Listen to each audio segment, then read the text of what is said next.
오늘은 모세의 재소명이라는 제목으로 함께하는 말씀을 살펴보겠습니다. 무더운 여름철입니다. 7월 말부터 이제 본격적인 여름 휴가가 시작되었습니다.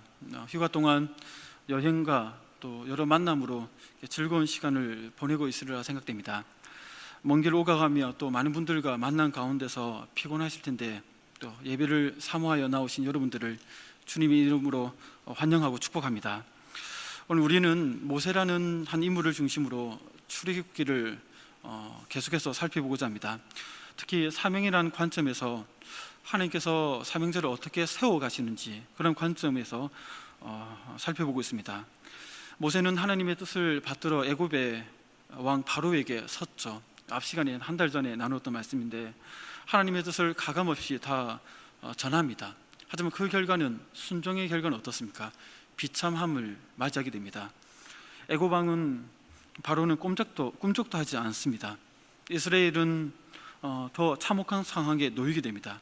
모세는 온갖 비난에 시달리게 되는 것이죠. 그때 모세의 마음속에 들었던 마음은 무엇일까요? 사명을 실패했다는 이런 비참한 마음으로 하나님 앞으로 나아가게 됩니다.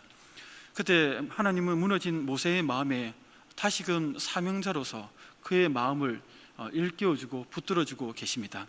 모세에게 주신 사명을 중간 점검을 해주는 시간인 것이죠. 오늘 본문을 보면 마치 운동 경기에서 전반전을 뛰었는데 대량 실점을 하고 패색이 짙은 그 선수들에게 그 중간 타임에 감독이 이제 격려하고 있는 것이죠. 또 후반전의 승리는 이미 우리 것이다. 너무 전반전에 못 뛰었다고 낙담할 필요 없다. 이미 이거는 재방송이다 하면서 이렇게 우리가 승리를 얻을 수밖에 없는 그 이유들을 지금 코치가 막 선수들에게 얘기를 하듯이 모세에게 하나님께서 이렇게 격려와 사명에 대한 부분들을 막 일깨워주고 계시다는 것입니다. 이런 과정 속에서 하나님께서 오늘 우리에게 주시는 그 은혜가 무엇인지를 살펴보고자 합니다. 성도 여러분, 하나님께서 우리에게 주신 사명을 중간에 점검하실 때 어떤 방법으로 재점검하여 주실까요? 우선 우리에게 주신 사명의 그 내용들을, 그 의미를 다시 한번 환기시켜 주신다는 것입니다. 어려움에 직면하여 사명의 길에서 갈팡질팡할 때 나아갈 길을 다시 한번 분명하게 보여주시는 것이죠. 내가 지금 뭘 하고 있지? 이런 회의에서 벗어날 수 있도록 처음 주신 그 약속의 말씀을 다시금 기억나게 해주십니다. 지금 모세에게 그렇게 하시죠. 오늘 본문 2절부터 8절까지가 그 내용인데 읽지 않고 건너뛰었습니다. 2절부터 5절만 같이 한번 읽어보겠습니다. 오늘 6장입니다.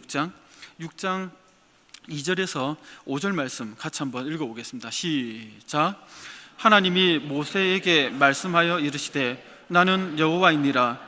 내가 아브라함과 이삭과 야곱에게 전능의 하나님으로 나타났으나 나의 이름을 여호와로는 그들에게 알리지 아니하였고 가나안 땅 곧 그들이 거류하는 땅을 그들에게 주기로 그들과 언약하였더니 이제 애굽 사람이 종으로 삼은 이스라엘 자손의 신음소리를 내가 듣고 나의 아멘. 5절까지죠? 예.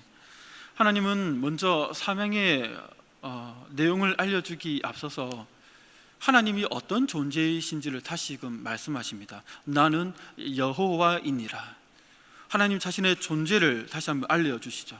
나는 여호와이니라. 이는 우리가 앞서 3장에서 살펴본 적이 있는데 스스로 있는 자란 뜻입니다. 하나님은 홀로 완전하시기 때문에 다른 것에 의존하지 않으시는 분이십니다.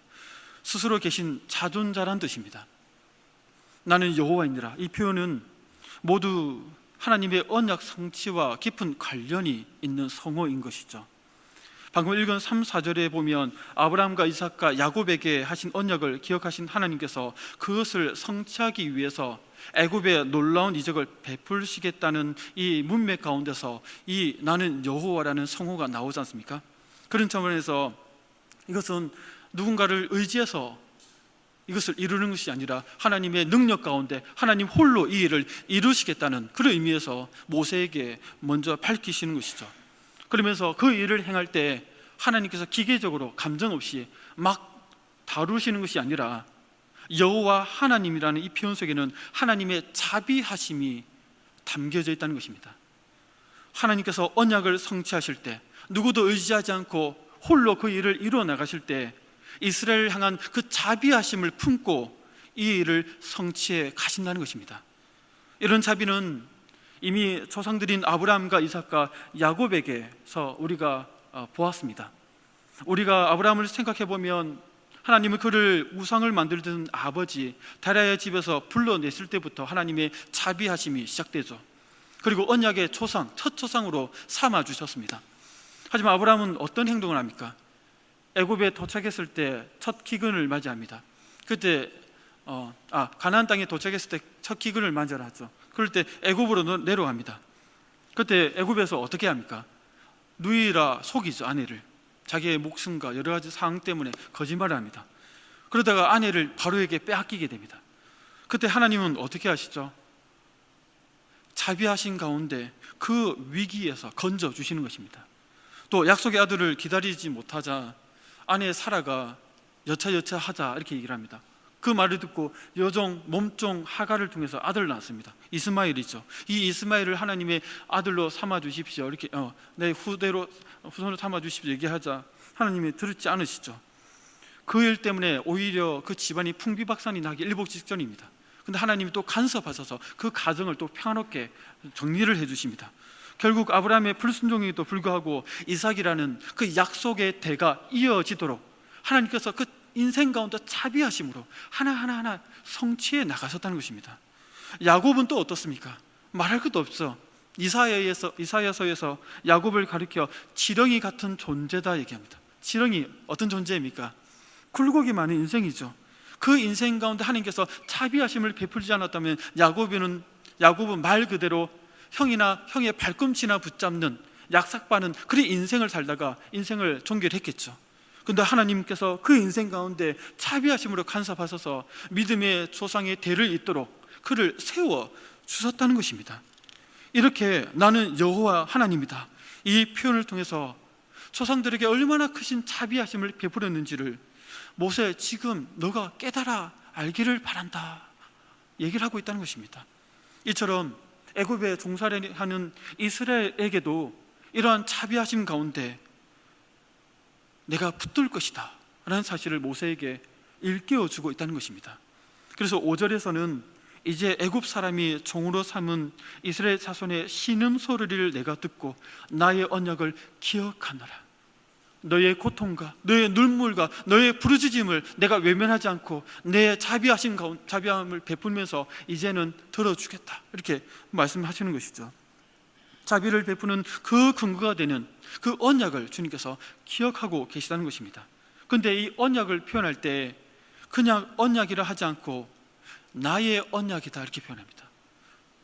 하나님과 사람이 맺은 언약은 쌍방이 맞았으니까 우리 언약이라는 표현을 해야 되는데 하나님은 우리 언약이라 하지 않고 나의 언약, 하나님 편에서 나의 언약이로 불립니다. 왜 그럴까요? 언약은 원래 서로가 맺는 약속이죠. 하지만 이는 쌍방의 요소가 포함되어 있지만 그 언약을 이루시는 분은 항상 하나님이시기 때문에 그래서 나의 언약이다 이렇게 얘기를 하시는 것입니다. 사람은 그 언약을 이룰 수가 없습니다. 죽고 나면 그 죽은 사람이 언약을 어떻게 이루겠습니까? 물론 그 대를 이어서 자자손손 언약을 성취할 수는 있겠지만 그 인생에 살아있는 과정 가운데 그가 몸부림치는 그 과정들도 불완전한 것이죠.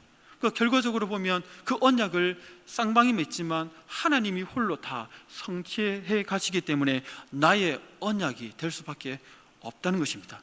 그것이 얼마나 우리에게 위로가 되는지 모릅니다.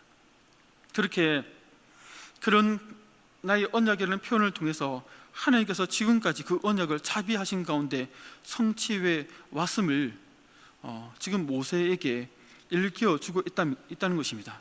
그러면서 그 과정 속에서 모세가 그 언약 안에서 자신의 역할이 무엇인지를 지금 환기시켜주고 있습니다.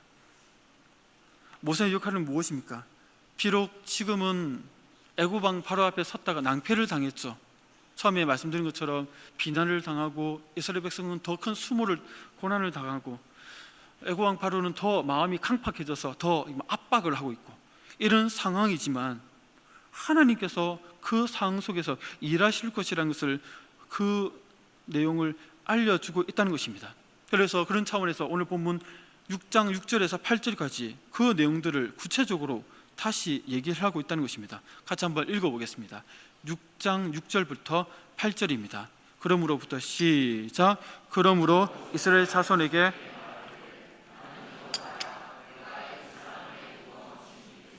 너희를 빼내며 그들의 노역에서 너희를 건지며 편팔과 여러 큰 심판들로서 너희를 속량하여 너희를 내 백성으로 삼고 나는 너희의 하나님이 되리니 나는 애굽 사람의 무거운 짐 밑에서 너희를 빼낸 너희의 하나님 여호와인 줄 너희가 알지라. 내가 아브라함과 이삭과 야곱에게 주기로 맹세한 땅으로 너희를 인도하고 그 땅을 너희에게 기업을 주 나는 여호와라 하셨다 하라. 아멘. 이렇게 하나님께서는 마치 이 일이 이미 다 이루어진 것처럼 모세에게 감당할 그 사명의 내용들을 분명하게 일깨워 주고 있다는 것입니다. 여기 보시면 특별히 6절에서 보면 하나님께서 하실 그 일들을 6절에서 보면 세 가지 표현으로 묘사하고 있습니다. 내가 너희를 빼내며 너희를 건지며 너희를 속량하여 라고 이렇게 하고 있습니다. 하나님의 구원의 역사를 이렇게 생생하게 세 가지로 표현하고 있다는 것이죠. 이 세 가지를 강조하는 것은 지금 모세가 자기가 어떤 사명을 감당해야 되는지에 대한 부분들을 일깨워주기 위해서 이렇게 얘기를 하고 있다는 것입니다. 첫 번째, 빼내며라는 단어는 나가다라는 뜻이죠. 나가다. 출애굽할 때 날출자죠. 출애굽을 묘사하는 가장 대표적인 단어가 빼내다라는 단어입니다.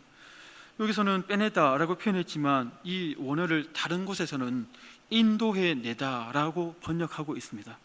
그런데 애굽에서 나가도록 인도해내는 주체가 누구냐면 모세가 아니라 하나님께서 모세를 통해서 그 일을 하시겠다는 것을 네가 명심해야 된다는 것입니다. 이렇게 얘기를 하고 있다는 것이죠.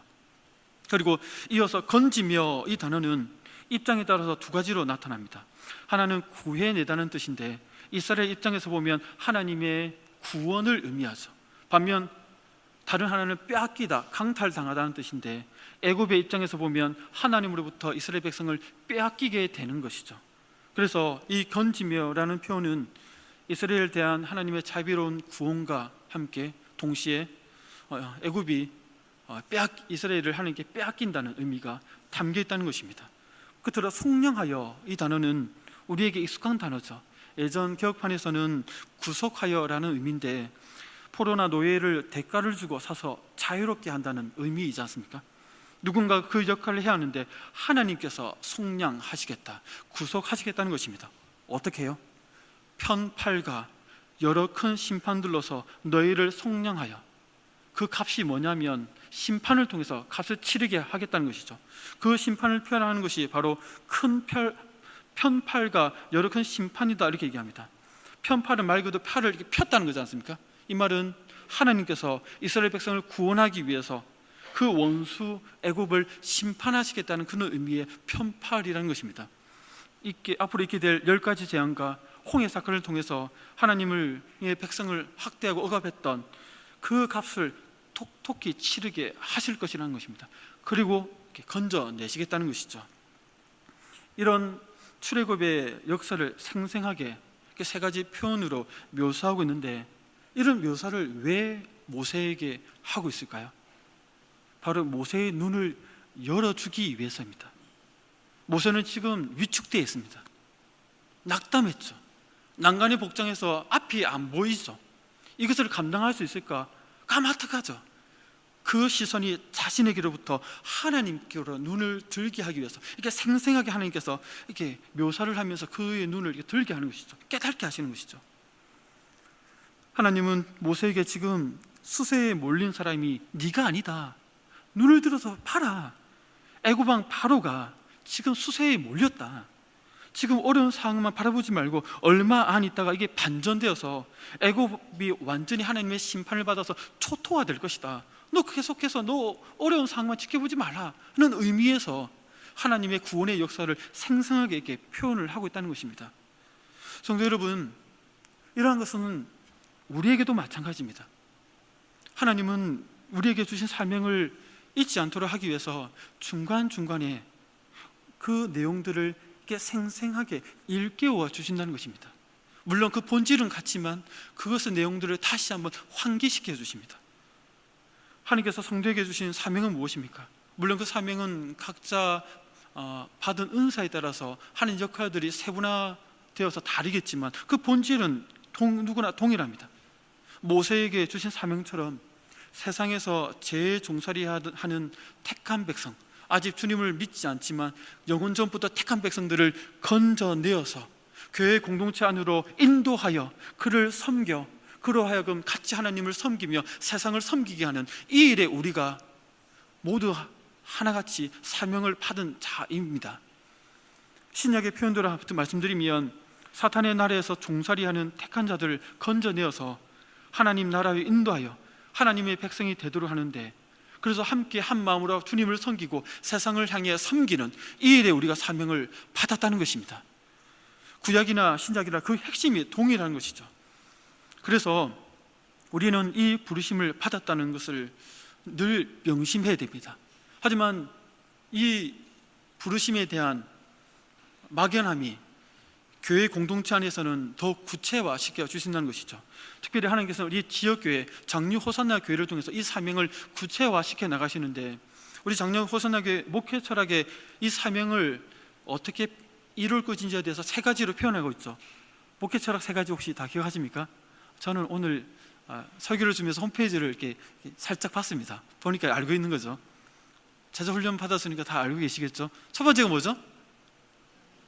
저는 보면서 할게요. 언제 얼마 안 됐으니까 오래 계셨으니까 암기하고 계셔야 되잖아요, 목회자라. 첫 번째가 뭐죠? 예배를 통하여 하나님을 섬김. 두 번째가 뭐죠? 양육을 통하여 성도를 섬김. 세 번째가 뭐죠?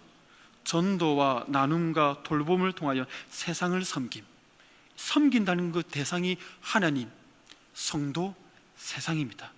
이게 우리를 부르시고 우리에게 주신 사명의 구체적인 방향성입니다. 우리 교회를 통해서 이 일을 주님께서는 이루어 가신다는 것입니다. 이 일에 우리 모두는 부름을 받았다는 것입니다. 이 일을 이루기 위해서는 누구는 이렇게 말씀 사역자로, 누구는 교사로, 누구는 앞으로 될 장로, 또 집사, 권사, 여러 가지 모양과 모습으로 찬양팀으로 지금 세움받아서 이 일을 바라보면서 각자의 자리에서 은사를 통해서 그 일을 하나님께서 이루어 가신다는 것입니다. 그럴 때 이 일을 이루어 가실 때 하나님께서 우리에게 이 일을 주실 때 어떻게 맡기십니까? 하나님이 모세를 부르실 때 누구야 누구야 이렇게 부르십니까? 아닙니다. 목회자를 통해서, 주변의 그런 권유를 통해서, 하나님의 감동을 통해서 우리 속에 계신 성령께서 교회를 섬기도록 우리를 이런 관계 속에서 부르신다는 것입니다. 이렇게 부를 때 우리는 어떤 분은 자원하는 마음으로 갑니다. 또 어떤 분은 오래만 하고 안 하겠다는 마음으로 합니다. 그래서 매년 하게 되죠, 코 끼어가지고. 또 어떤 분은 목사님의 강권적인 요청에 순종하는 마음으로 합니다. 눈치 보이니까. 다. 그런데 놀라운 것은 지나가고 보면 이게 다 하나님의 섭리라는 것입니다. 왜? 우리를 부르신 그 목적, 주님과 성도와 세상을 섬기기 위한 이 사명을 이루기 위해서 이 교회 공동체 안에서 우리를 그런 관계 속에서 불어서 세우신다는 것입니다. 당시에는 모를 수 있습니다. 지나고 나면 그 과정 속에서 그래서 이 일을 하게 하셨고 이 일이 위해서 내게 이런 은사가 있구나 하는 것을 깨닫게 되는 것입니다. 지금 모세에게 그 사명을 주셨고 난간에 부딪혔을 때 다시금 일깨워 주시는 것처럼 우리 또한 이 일을 행할 때 한 학기 동안 우리는 달려왔죠. 또 7월달 분주한 여름 사역을 끝내고 또 이제 8월달에 있는 살짝 분주한 여름 사역을 또 준비하고 있죠. 그러면서 이제 여름에 휴가가 맞물려서 또 재충전의 시간을 갖고 있습니다. 이 시점에 우리가 생각해야 될 점이 무엇인가 하는 것입니다. 앞으로 달려온 그 한 학기의 과정들을 보면서 혹시나 마음의 어려움, 교회 공동체 안에서 부름받아 섬기는 이 일 때문에 어떤 난간에 부딪혀서 처지고 낙담하고 계속 해야 되나 등등등등 어려움 속에 혹시 있다면 하나님께서 오늘 말씀을 통해서 우리의 마음을 그 사명이 뭔지 본질에 대해서 일깨워주고 계시리라 믿습니다. 그리고 앞으로 나아갈 또 하반기 사역을 위해서 휴가 기간 가족들하고 어디 갈까, 무엇을 마실까 이러면서 재충전한다면서 막 사실은 다 소비하는 이런 휴가가 아니라 좀 잠잠히 머물면서 2학기 이 우리 교회를 통해서 이루실 하나님의 그 사역, 나를 통해서 또 어떤 일을 하나님께서 기뻐하실지를 대한 잠잠히 하나님 앞에 머물면서 2학기의 사명에 대한, 사역에 대한 부분들을 좀 점검해보는 시간이 되었으면 좋겠습니다. 그래서 모세가 지금 하나님 앞에서 그 사명을 다시 깨닫고 격려받고 힘을 얻는 것처럼 지금 8월 이 기간에, 또 내일부터 휴가인 분들도 계시죠. 어디 간다가 아니라 하나님 앞에 머물러서 교회 공동체를 어떻게 섬길 것인가, 하나님 앞에 섰을 때 부끄럽지 않은 그 삶을 위해서 우리 가족이 어떻게 나아갈 것인가, 그것을 좀 점검해보는, 진짜 재충전하고 그렇게 점검하는 시간이 되시기를 소원합니다. 계속해서 하나님은 우리의 사명을 어떻게 점검해 주십니까? 두 번째는 이렇게 일깨워 주신 말씀을 우리의 가슴에 내면화시켜 주십니다. 새기게 하시는 것이죠. 새겨 주십니다. 이렇게 빡빡빡 이렇게 새겨 주십니다. 돌판에 이렇게 돌비에 이렇게 막 새기듯이. 깨달았으니까 이제 끝, 알았으니까 끝, 이게 아니라 영어 공부하면 단어 안다, 끝. 그럼 말할 수 있습니까? 말 못하죠. 마치 그런 것처럼 깨달았으면 그것을 새겨야 되죠. 새깁니다. 그래서 하나님은 반복해서 이 말씀을 계속해서 새겨질 때까지. 그래서 오늘 모세에게도 반복해서 말씀하십니다. 이를 위해서 먼저 모세에게 어떤 은혜를 주시냐면, 이 사명을 감당할 수 있도록 먼저 모세가 가지고 있는 이 약점을 보완시켜 줍니다. 보완. 오늘 본문 7장 있죠. 7장 1절 2절을 보면 이렇게 얘기합니다. 같이 한번 읽어볼까요? 7장 1절 2절입니다. 여호와께서, 시작. 여호와께서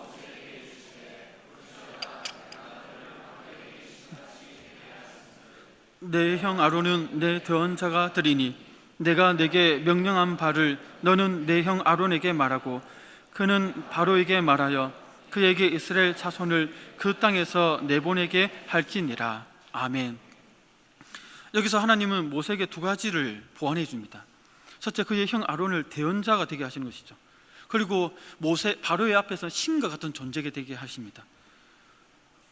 왜 이렇게 하시냐면 6장에서 보면 나는 입이 둔합니다. 이제는 싫습니다. 못하겠습니다. 마음이 꺾였죠. 꺾이니까 말도 못하겠다. 옛날에 했던 변명 다시 끄집어내가지고 못하겠다는 겁니다. 바로 앞에 서면 왜 이렇게 작아지는지 못하겠다는 겁니다. 그래서 못하겠다는 것을 할 수 있도록 인간적인 핸디캡을 이제 보완해 주는 거죠.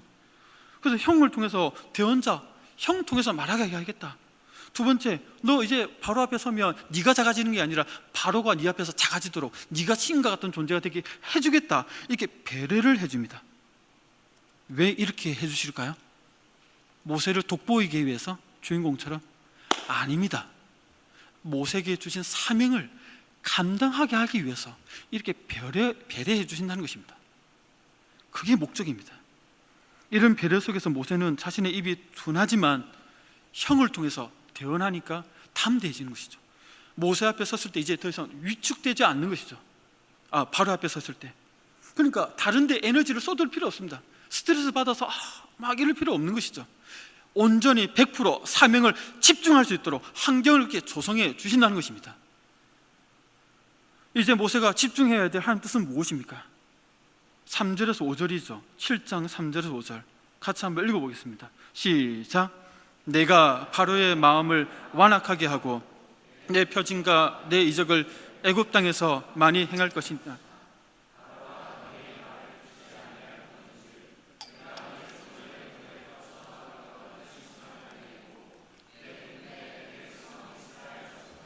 그 땅에서 인도해 낼지라.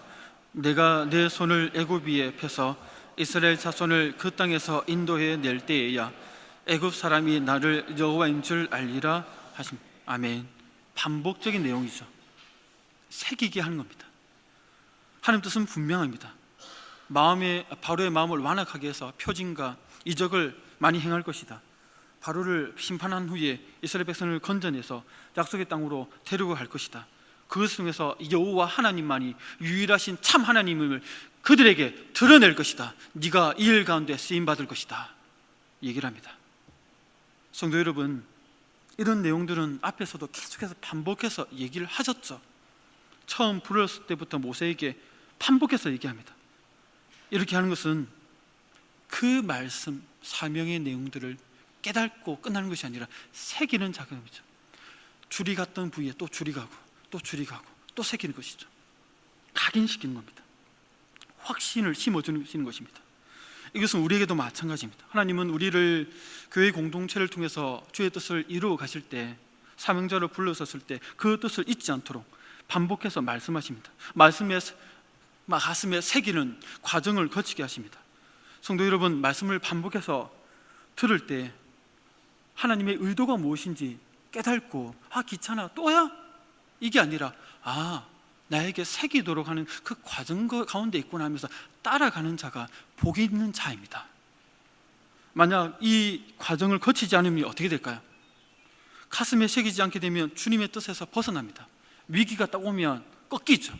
위기가 딱 오면 인간적인 생각에 딱 와서 자기 고집, 자기 생각, 옛자가 막 살아나서 주님의 몸된 공동체 안에서 자기 뜻대로 막 하게 됩니다. 그러면 사명이 아니라 야망이 되는 것이죠, 그 사람에게는. 그래서 우리의 연약함을 아시기 때문에 반복해서 같은 내용들을 다양한 각도에서 이렇게 말씀을 주셔서 새기게 하신다는 것입니다. 이 과정 속에서 절대로 귀찮아하지 마시고 새겨 들으시기를 소원합니다. 특별히 이번 전가족 수련회를 생각하면 이런 우리의 가슴에 말씀을 새기는 좋은 기회라고 생각됩니다.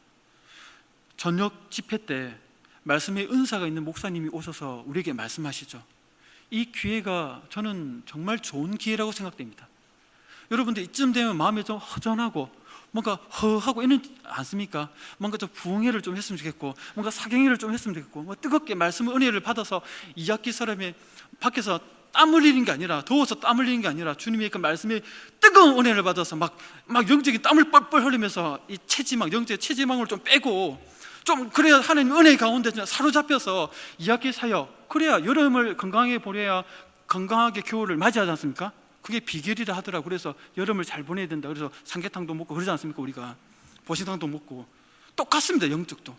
8월 전가족 수련회 특별히 저녁 말씀 집회 때 목사님께서 특별히 말씀의 은사 있는 그 귀한 목사님을 모십니다. 이 자리에 또야? 뻔하네. 너무 이렇게 생각하지 마시고 한 사람도 빠짐없이 거기 우선순위를 딱 두고 다 가자! 다 같이 가는 거다!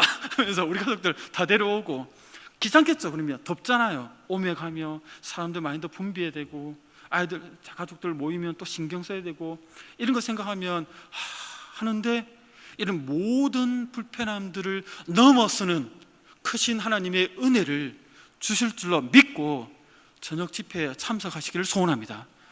그래서 우리의 영적인 이 체질이 그런 말씀의 집회 가운데 사경회를 통해서 좀 강화되고 좀 은혜를 받고, 그래서 2학기 사역에 우리가 주신 사명들을 향해서 달려갈 수 있는 그런 마음에 새겨지는 시간이 되시기를 소원합니다.